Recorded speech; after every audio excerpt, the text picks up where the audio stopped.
Now, as I'm going to dictate to you, and what I'm going to dictate to you is 100 English phonemes, 100 English vowels and consonants.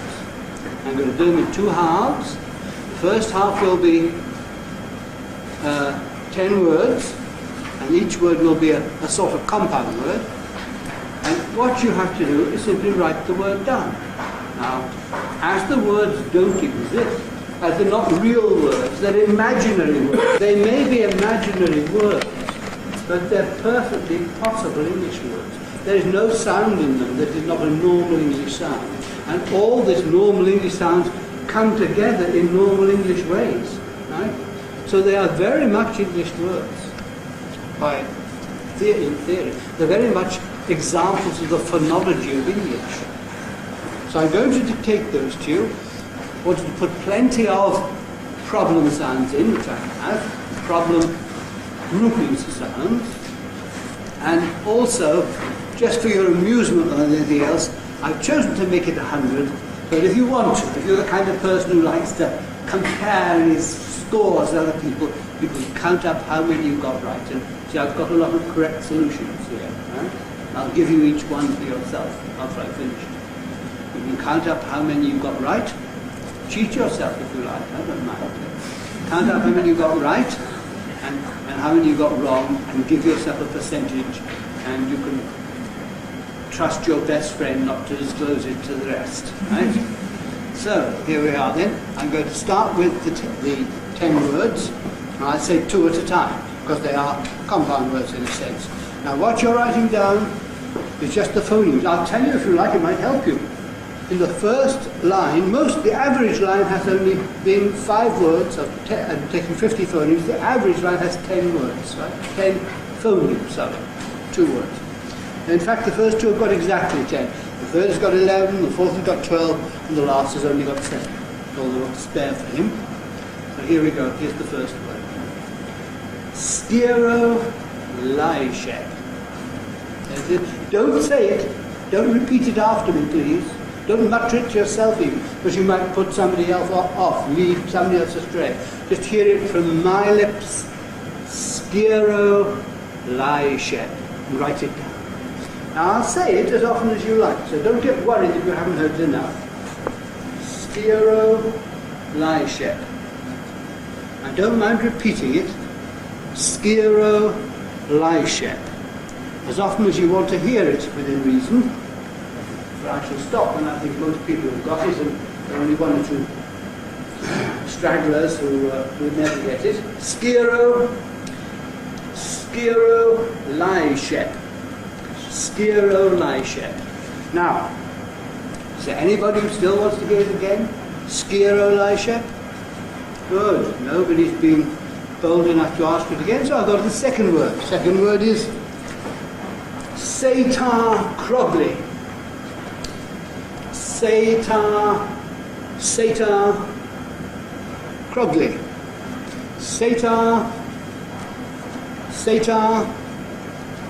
Satar-Krogli. Krogli.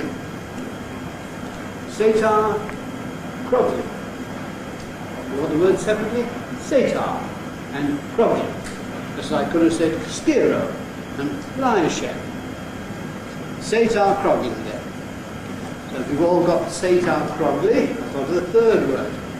The third word is Thweepler-Urshrang. Thweepler-Urshrang. Urshrang. Thweepler-Urshrang. Thweepler-Urshrang. Thweepler-Urshrang. After Thweepler-Urshrang, unless somebody desperately wants it again, I'll go on to number 4. And number 4 is Glivro-Berthdil.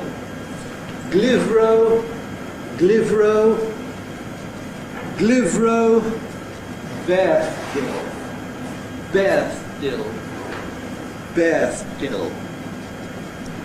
Glivro-Berthdil. Glivro, Berthdill. Glivro, Berthdill. Glivro, Berthdill. Glivro, Berthdill.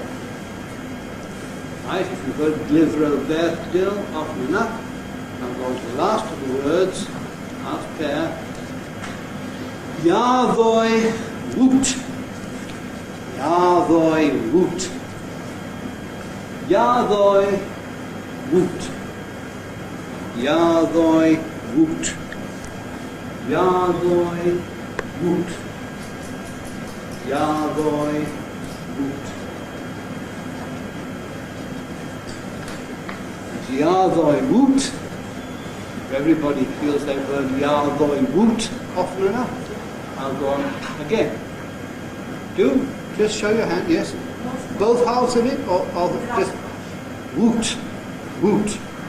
And if anybody now, before we go on to the connected speech, is what the other half's going to be. It's going to be 5 lines of connected speech. Before we go on to that, if anybody wants either half of any one of those, they can have it again if they want. Just tell me which number, line, and whether the first or the second half. Right, fine. Now we're going to connected speech. And what I'll do first is not dictate it to you, but read it to you as it is here, right? So that you know what it's about. You've got a picture of what it says. It's very, very short and very simple, and you'll understand it all immediately. And it goes like this. I'll be going to the opera when I'm in London. What will you be seeing? Strauss, we hope. That's all it is. I'll be going to the opera. I'll be going to the opera. Don't take it down here. I'll be going to the opera when I'm in London. What will you be seeing? Strauss, we hope. So you can hear the first person speaks, and the second person asks a question, and then there's a reply. And I think what I said was completely understandable, wasn't it? Completely easy to understand. And you might not have recognized the name of the composer, but you can write it down. And this little exchange is in simple, normal English, right? What you've got to do is write down exactly what was said. Now, it's no good thinking how that word that you heard would be written in the dictionary, right? If the third word I said in the first line you recognize as the word written going in the dictionary, right?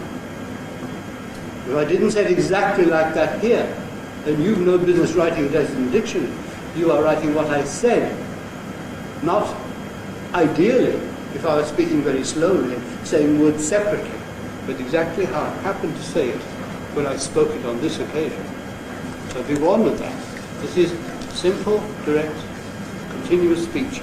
Although I shall break it up into little bits for you to make it that little bit easier. So here's the first line then, very short.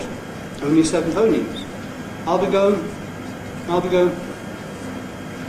But it's much more natural to me, instead of saying I'll be going like that, to say the whole of that first sentence. I'll be going to the opera. I'll be going to the opera. I'll be going to the opera. I'll be going to the opera.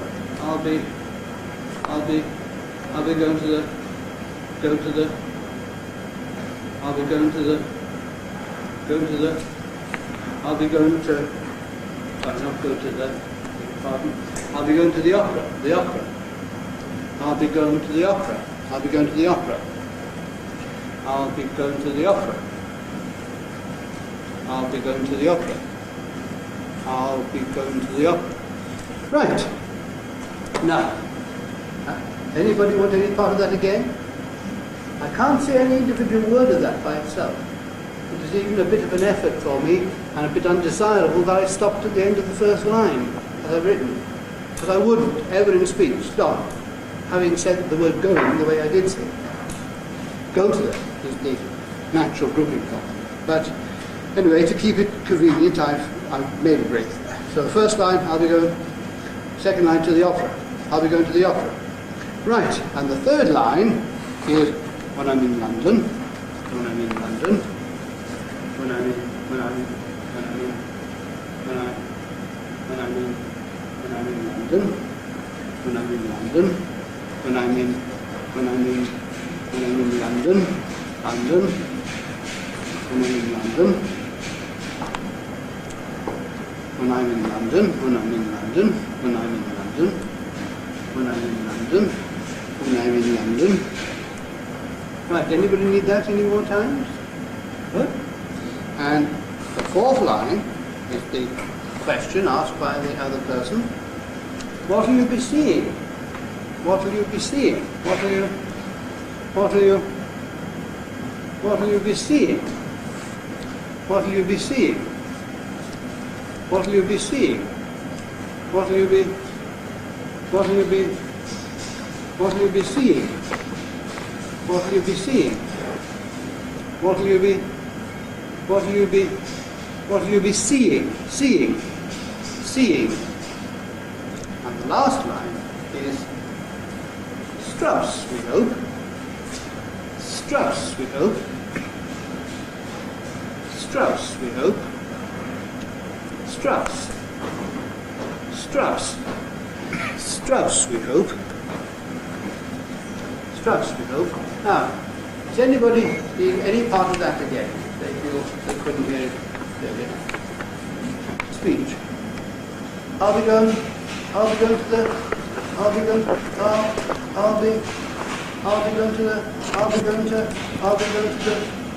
right? It wasn't the, of course, sorry. I'll be going to the opera. The opera. Do you notice that if I hesitate or stop, I want to say the for that word. And when, of course, it comes before opera, I have this form that it takes only before the word like opera beginning with a vowel.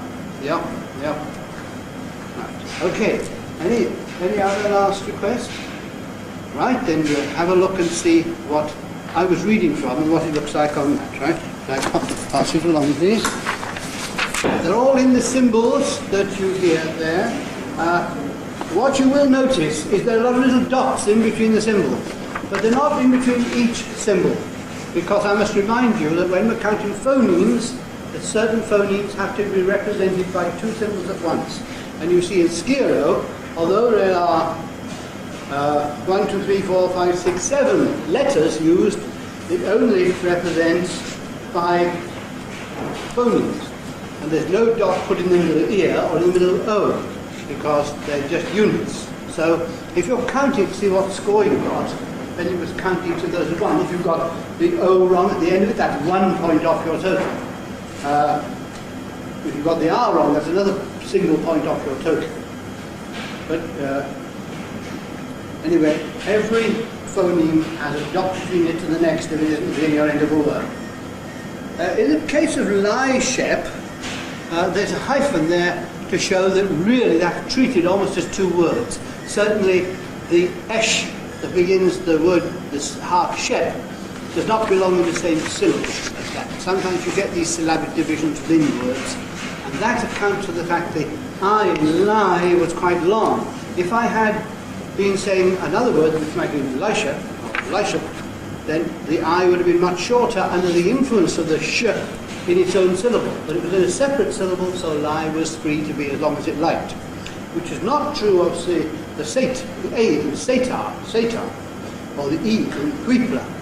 And I shouldn't be a bit surprised if some of you wrote whipla, for instance, who wrote vowel number 2 there. I'm talking about the numbers of the vowels on the handout I gave, right?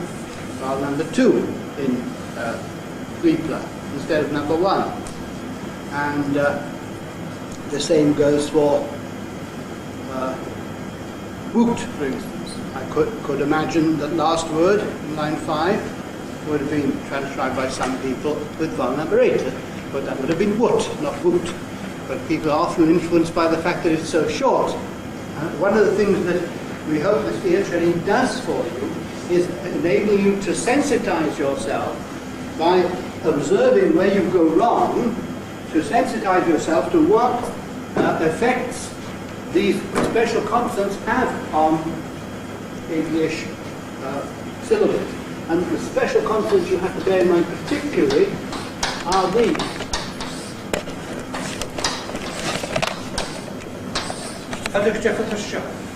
Those 8, and by the way, the consonants of English go very neatly into 3/8, 3 octaves. Corresponding ones to those.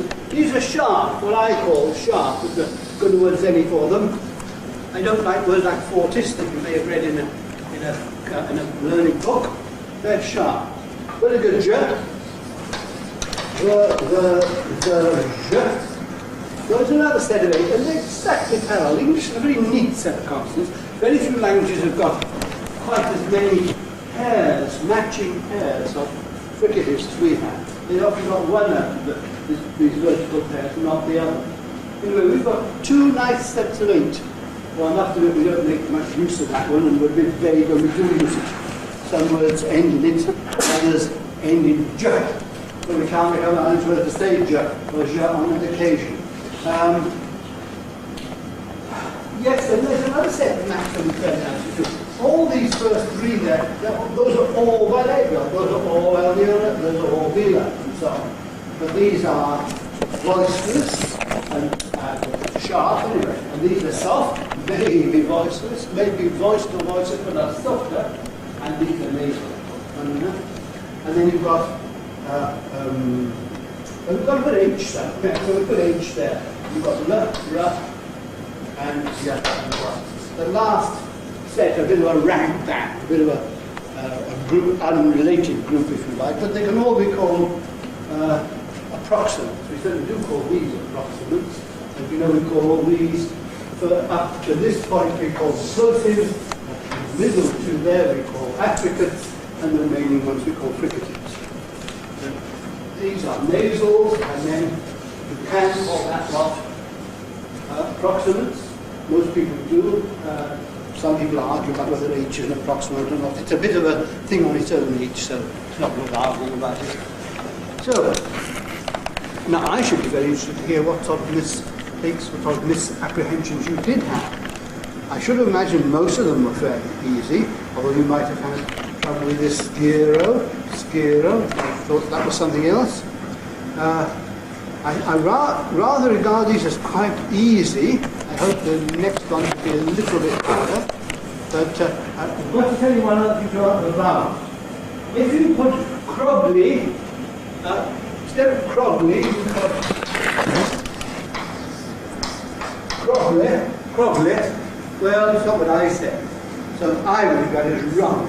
It's very, very important. If you did put not the wiki for that, then, as I said, you haven't appreciated that my phonological system doesn't have that. But millions of people do, so who cares? I wouldn't count it as wrong. If you put that symbol at that point, count it as right. But actually, if you put number 1 strong with a colon, then I'm afraid that is wrong. Because I didn't say Crogley, that would have been, sounds like 2 words to me, but a different word. And that goes, of course, for other situations where we've got the weak E. You notice that in our transcription it takes account of the fact that you could have E and U in weak syllables and in strong syllables. And when they're strong, like that, and they're weak, they're like that, and like that. And they are, I think, to be kept apart. Although they don't occur in the same type of syllable, it's important to spot, take note of where the syllable is weak, and that's the only way we have shown it. Traditionally, people have talked about that colon as a length line. It really doesn't make much sense about English vowels. English vowels can vary a great deal in length, will do, and it doesn't much matter whether they've got one of these colons on. What it does mean, if it's got a colon on, they can be very long, but then they can't if they haven't got a colon on. If I say something like, it is, right, how long do you think I took over that vowel is? I took a very short time about the first time, and the second time, if I said it on a falling, rising tone, right, that it is, having a fall and a rise on it, to give it that intonation movement, I had to stretch it out 5 times as long at least as the first time I said it. I said it in a minimum time first time. So, the actual length of our English depends very much on the rhythm of the sentence. And one of the things that makes the rhythm break its ordinary kind of rules, if you can call them rules, is that something said on a double tone, like a fall rise, and that's the really common double tone, complex tone we have in English, will lengthen something far beyond its average or usual length. So, now, It's up to you to tell me if you had any problems. I should have thought that a lot of people might have been uncertain how this word woot began. Woot, that's a rather strange sequence that you won't find in many languages. This W, this toxin, the rounded lips, followed by a vowel. But I already round my lips quite closely for the W and had to run them even closer for the vowel. Woot. So that might have not been easy for everyone to grasp.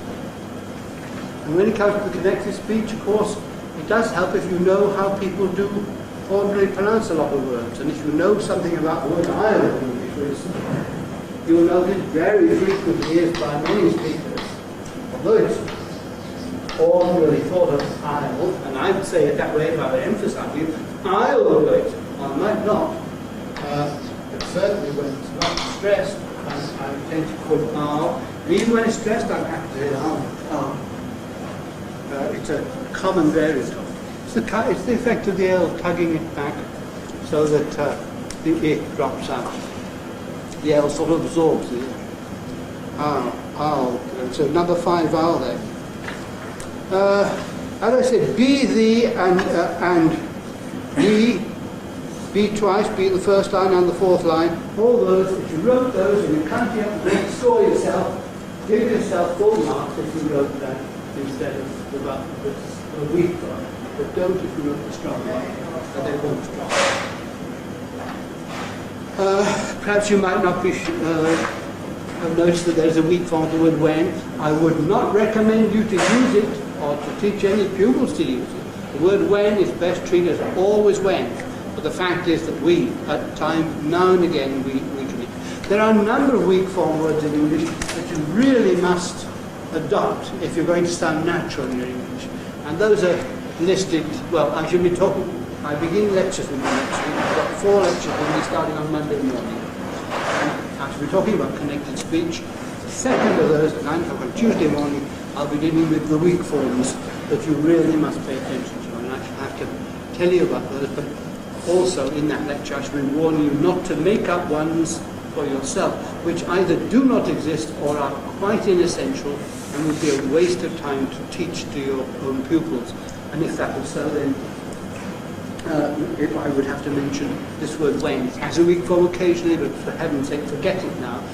Recognize it when you hear it, but don't try to use it or actively teach it.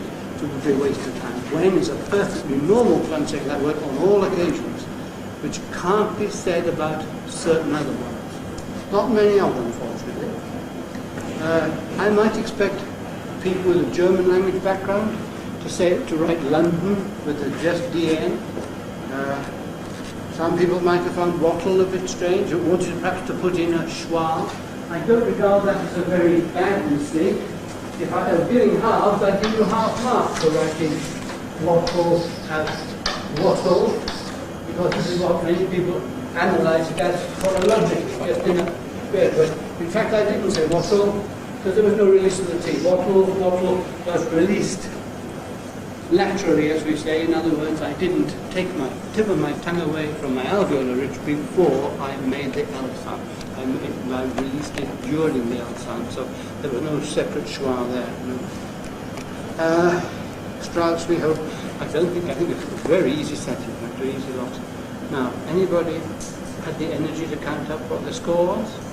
So if you're not very familiar with it, perhaps it's something you could work on in the meantime before we have our next session. Try and make yourself familiar with these symbols so that you can use them fluently. You're going to a pronunciation class at 9:55 every morning. Your teacher in that class will probably be using those symbols and will probably ask you to do some transcription. Well, I've asked my class to do some phonemic transcription form. All good practice. Because as Professor Wells so wisely says, if you don't know what sounds you should be aiming at, should have as a target, how can you possibly hope to pronounce correctly? And one way of knowing what your target is to have to ask yourself what you should be saying at this point and to write it down in the way you feel you should be saying it. Well, it's a very good exercise in my opinion. Any other problem? Did anybody want to reveal any problem they had with it? Could tell us about something.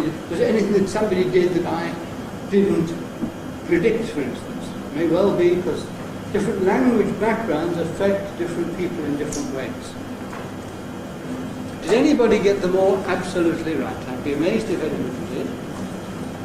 Right. Did anybody get any of the words completely right? Any single word? How many say yes?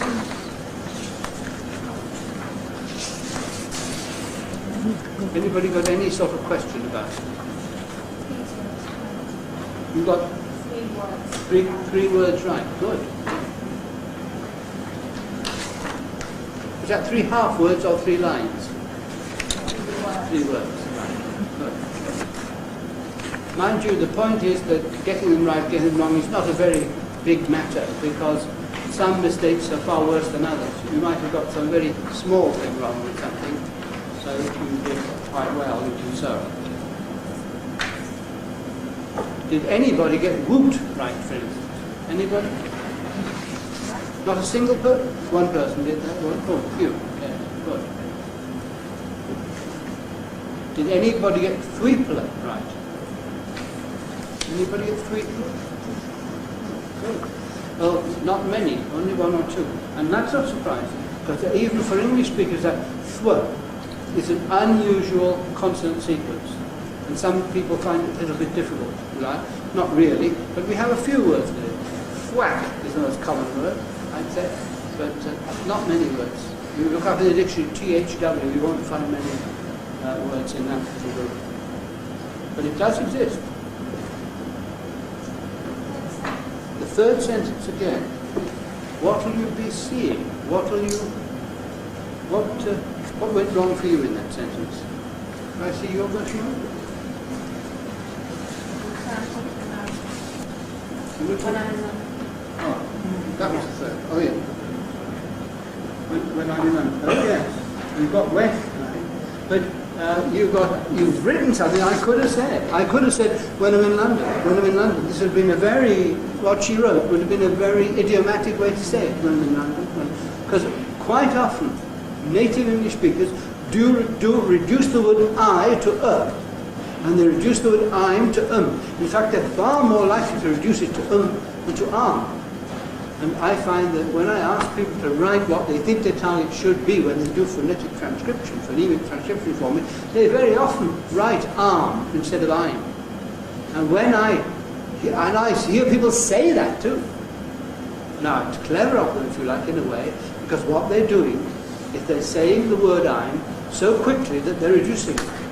Educated speakers don't normally do. They might just occasionally, but not regularly, and most would correct themselves if they heard themselves do it. So a thing to be avoided, instead of I'm. Quite the opposite of it, instead of I'll. Is probably more usual than I'll, in my opinion.